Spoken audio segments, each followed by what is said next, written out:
Pada suatu hari, di sebuah negeri kobat syariat, ada seorang raja bernama Indra Bungsu. Setelah memimpin kerajaan, ia tidak kunjung juga mempunyai anak.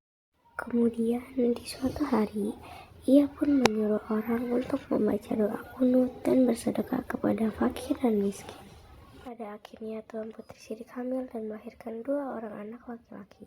Anak pertama lahir dengan panah dan anak kedua terlahir dengan pedang.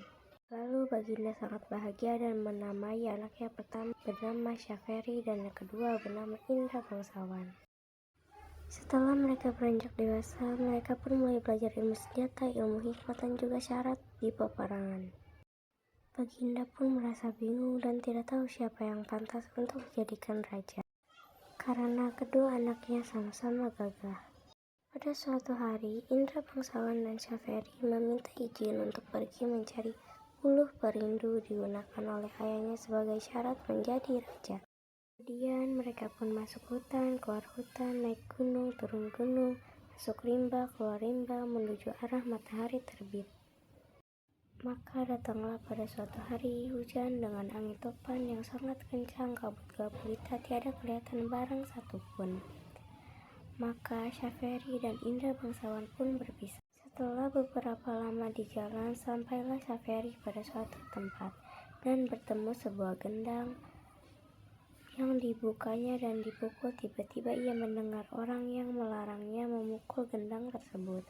Kemudian ia mengambil pisau dan muncullah seorang putri Ratasari dari gendang itu. Putri Ratasari menjelaskan bahwa negerinya telah dikalahkan oleh Garuda. Itulah sebabnya dia ditaruh oleh orang tuanya ke dalam gendang. Lalu Indra Bangsawan pergi mencari saudaranya. Ia sampai di sebuah goa dan bertemu dengan raksasa.